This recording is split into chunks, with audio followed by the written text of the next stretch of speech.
근데 이제 이런 와중에 좀 충격적인 보도가 MBC에서 나왔습니다. 군이 12.3 비상계엄 앞두고 시체를 담는 종이관 대량 구매를 타진을 하고 시신을 임시 보관하는 이 영현백을 3,000개 넘게 실제로 구입한 사실이 드러났는데요. 잠시 보도 보고 오겠습니다. 골판지를 접어 만든 종이관입니다. 지난해 8월 22일 이군단 사령부 소속 군무원이 서울의 종이관 제조업체에 연락을 했습니다. 군부대에서 근무 중인데 영현, 즉 시신이동 보관업체를 알아보고 있다며 제작 소요 시간은 물론 한 번에 몇 개까지 운송할 수 있냐고 물었습니다. 그러면서 사망자가 예를 들어 3,000개가 필요하다면 어떻겠냐고 말을 꺼낸 뒤 종이관 1,000개를 구매할 경우 가격이 얼마냐고 구체적으로 문의했습니다. 구매 계획을 구체화해서 보고하겠다고 한 군무원은 그 후로 연락이 오지 않았고 해당 업체도 종이관을 보내지는 않았습니다. MBC 취재 결과 군이 시신 처리를 위해 민간업체에서 관을 사들인 전례는 지난 5년간 없었고 창군 이래로도 한 번도 없을 거라는 게 군 관계자 설명입니다. 연간 사망자가 100명이 되지 않는 군에서 그것도 지상작전사령부 산하 2군단에서만 1,000여 구에 달하는 시신 처리를 예상한 계획을 갑자기 세운 겁니다. 또 육군이 실제로 시신을 임시 보관하는 영현백을 대량으로 사들인 사실도 추가로 확인됐습니다. 지난해 1월 1,883개였던 육군의 영현백은 1년 내내 비슷한 수준으로 유지하다 돌연 12월에 4,940개로 크게 늘었습니다. 평소 보유량의 2배 가까운 3,114개를 갑자기 구입한 건데 MBC가 기록을 확인한 2021년 이후 육군이 이렇게 많은 영현백을 보유한 적은 없었습니다. 군은 2군단 같은 경우는 종이관을 문의한 이유에 대해서 지난해 을지 자유 방패 훈련 중에 전시 사망자 처리에 대한 아이디어 차원으로 종이관을 논의했다. 실효성이 없어서 중단한 계획이라고 밝혔고 육군은 이 영현백 비축에 대해서는 2022년 합참 지침에 따라서 이제 중기 계획상 반영된 물량이 12월에 납품된 거다. 비상계엄과는 무관하다고 설명을 했습니다만 이 너무 많은 양이거든요, 사실. 종이관도 창군 이래 처음 논의한 거고. 평소 보유량보다 2배 가까운 이 시신 보관백을 왜 구입했을까?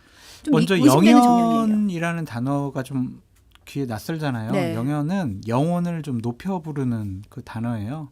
그리고 부대 각 군에는 대한민국 군에는 영현 부대라고 있습니다. 네. 그래가지고 군대 내에서 사망 사고 일어나거나 전투해가지고 사망한 군인들을 시신을 이제 처리하고 이제 수습하는 하는 부대가 이제 영현 부대거든요.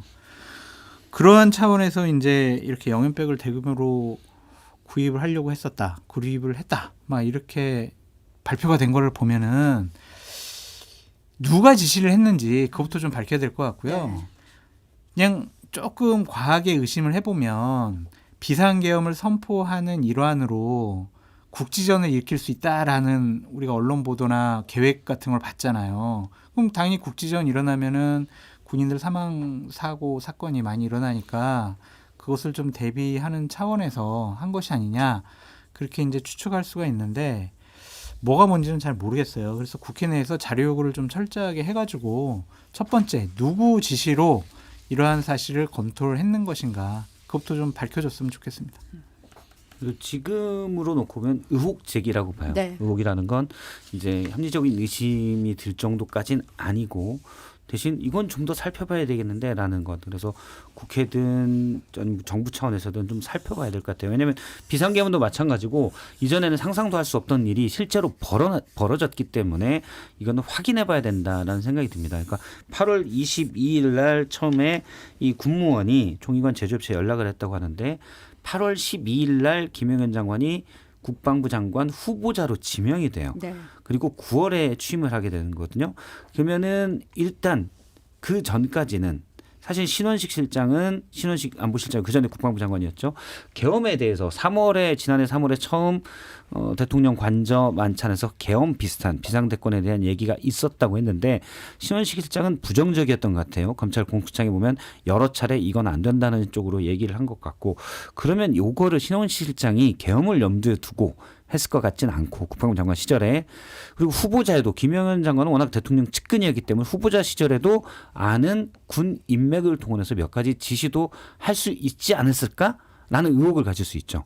그래서 이 부분은 좀 더 따져봐야 될 것 같다. 그리고 실제 어떤 작전 계획상 뭔가 필요하다. 이렇게 했다면 누구로부터 지시됐고 이런 부분들. 그다음에 구체적인 과정들은 어떻게 되고 예를 들어서 영연백 이게 3,000개가 늘었는데 3,000개를 늘겠다고 처음 늘리자고 기한한 사람은 누구였고 그 기한은 언제였고 그렇잖아요. 갑자기 누군가 뭘 재고 담당하는 분이 한 3,000개 정도 더 있으면 좋겠는데 이럴 일은 없는 거 아닙니까? 그렇죠. 기한한 분이 있을 거예요. 그럼 다 찾아내야 된다라고 봅니다. 근데 사실은 이제 노상원 전 정보사령관 수첩에 이제 수거 대상 나오고 이 수거 대상을 수집소로 이송한다고 했을 때 그 수집소 중 한 곳이 오음리였거든요. 이 오음리가 사실은 이제 거기에 2군단 산하 이걸 문의한 2군단 산하에 702 특공연대가 있는 건데 이러다 보니까 이제 이거 뭔가 퍼즐 조각이 맞춰지는 거 아닌가 좀 소름이 돋는데 이런 얘기가 지금 나오고 있어서 박 시장님 말씀하신 대로 좀 구체적으로 이 부분에 대해서는 좀 더 들여다봐야 될 필요가 있을 것 같고요. 이제 검찰이 네 번째 신청만에 경찰이 신청한 김성훈 대통령 경호처 차장의 구속영장을 받아들였습니다. 이광우 경호본부장에 대해서도 3번 만에 구속영장 청구했는데요. 이제 구속영장 실질심사가 모레 진행된다고 해요. 근데 한국일보 보도가 나왔는데 이 경호본부장이 계엄 선포 2시간 전에 챗 GPT에서 계엄을 검색한 사실이 드러났다는 겁니다. 경찰의 구속영장 신청서에 이 내용이 나왔다는 거예요. 그러면 뭐 다른 국무위원들보다 이분들이 먼저 계엄을 사전에 인지하고 있을 가능성이 제기가 되거든요. 어떻게 보세요?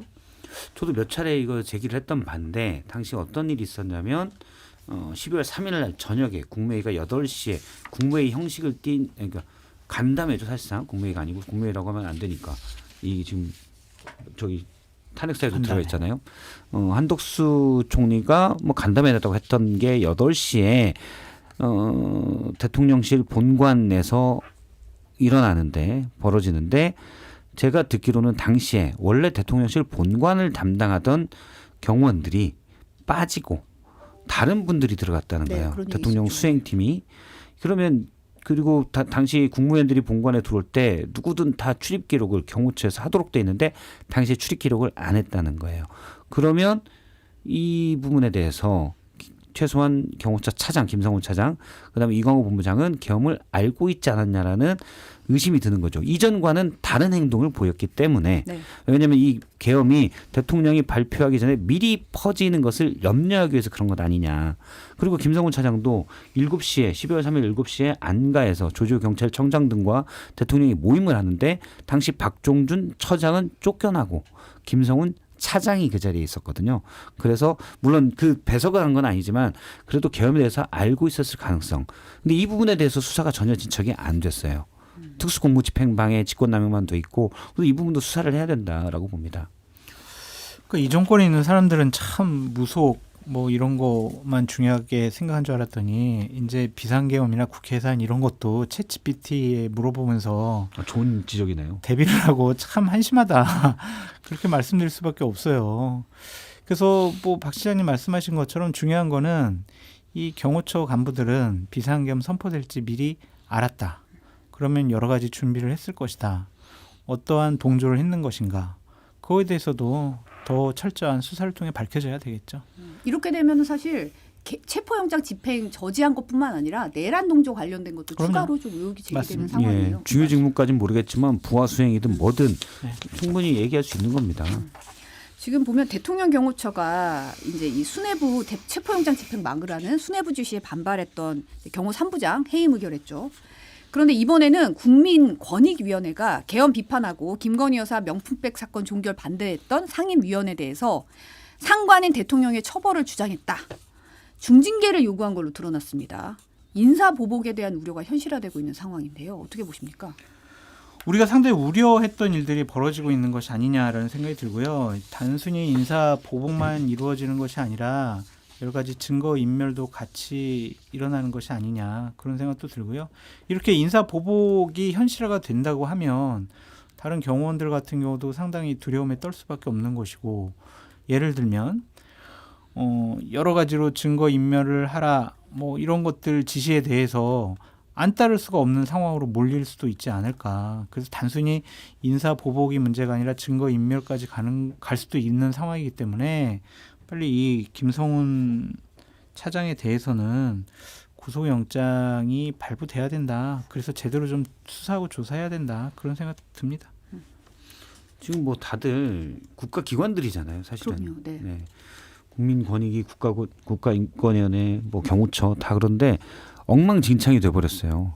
근데 대통령의 계엄 이후에 이제 모든 걸 제대로 수습해야 되는데 지금 그것도 안 돼 있어서 각 구구 인사들이 오히려 자기 목소리를 그것도 기관 내 현직에서 목소리를 높이고 그러니까 사실은 그러니까 고위 관료나 물론 뭐 관직, 뭐 언론도 마찬가지고 기본적으로 있어야 하는 게 명분이거든요.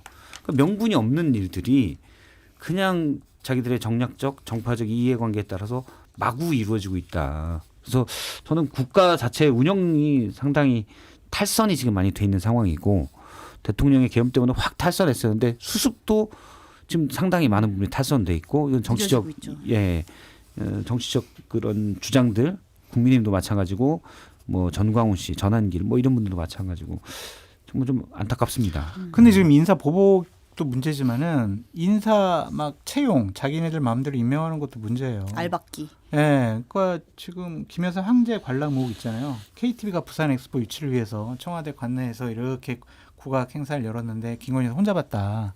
그거를 결정하고 주동한 사람이 국립국악원장 거기에 이제 응모를 했다. 근데 원래 공무원은 거기에 지원할 수가 없는데 규정을 삭제해 버렸다. 그래서 그냥 이 사람이 지원을 하고 그럼 이 사람 되는 거 아니냐 이런 식으로 인사 자기 사람들 챙기는 것도 상당히 광범위하게 진행되고 있다고 하더라고요. 이런 것도 좀 문제를 삼아야 되지 않을까라는 생각이 듭니다. 지금 금감원 같은 경우도 사실 삼부토건 주가지조 의혹 이거 6개월째 들고 있잖아요. 근데 이복현 금감원장이 어제 국회에서 6월 초 임기 내에 처리하겠다. 금감원에 명운이 걸려 있다고도 했는데 그러면서도 김건희 여사와 연희룡 전 장관은 조사 대상자에 포함되지 않는다고 밝혔어요. 말이 안 되죠. 정말 김건희 여사가 어떠한 관계가 있는 거 아니야. 이게 핵심 아닙니까? 네. 그런데 이거를 안 한다고 하고 원희룡 전 장관은 산부의 관계자를 폴란드에 데리고 갔잖아요. 거기서 같이 뭐 세미나 참석하고 발표도 하고 이 사람 조사하면 누구를 조사한대요? 도저히 이해할 수 없다. 그래서 이복현 금감원장이 자기 마지막 임기 전에 김건희 여사나 원희룡 장관에게 선물을 하나씩 주고 싶어 하는 것이 아니냐. 참 한심스럽습니다. 공직을 이렇게 이용을 하면 안 돼요. 여러 가지 문제점이 있고 잘못된 것들이 있으면은 그 직에 맞는 행동을 해야지 나를 임명을 해주고 또 나랑 친하고 나랑 같이 공무원 생활을 했던 사람들 보호하려고 자기 직을 이용을 한다는 것은 공직자로서 자격이 없는 사람들이죠. 이거 나중에 분명히 직권남용 같은 걸로 처벌받을 수도 있다. 그런 생각이 듭니다. 일단 뭐 조사 대상에 포함 안 돼? 저는 이 말은 상당히 납득할 수가 없는. 조사는 해봐야죠. 그렇죠. 조사해봤더니 뭐가 없더라. 예를 들어 계좌 추적 단계에서는 그럴 수는 있다고 봐요. 이거는 이제 권력형으로 도움만 줬고 본인이 어떤 이득을 취하지 않았다면 금감원 차원에서는 조사해봐야 나올 수도 없을 수도 있다라고 봅니다. 다만 검찰에서 다시 금감원에서 고발해서 검찰에 들어간다면 내부 정보를 빼준다든지 뭔가 이런 데 도움을 준다든지 해서 검찰에서는 수사가 들어갈 수 있겠죠. 근데 금감원 차원에서는 뭐 안 나올 수도 있다고 보는데 아예 조사 대상에 포함 안 된다라는 건 저는 이해할 수가 없어요. 그러면 좀 넘기던지. 그렇죠. 빨리 넘겨야 돼요. 넘기든지 들고 있으면서 조사 대상은 포함 안 된다. 그렇게 좀 납득하기 어려운 저렇게 상황인 얘기하면 금감원의 조사역 같은 분들이 조사하려고 하다가 이복현 원장이 포함 안 된, 이거 안 되나? 내려놓게 되잖아요. 최소한 부적절한 말이죠. 김건희 여사나 뭐 김건희 여사 일가족과 관련된 계좌와 어떠한 좀 관계가 있는지 뭐 돈이 오고 간 정황이 있는지 이런 것 정도는 들여다봐야죠. 근데 그런 그렇죠. 것도 안 한다라는 게 이해가 되질 않습니다.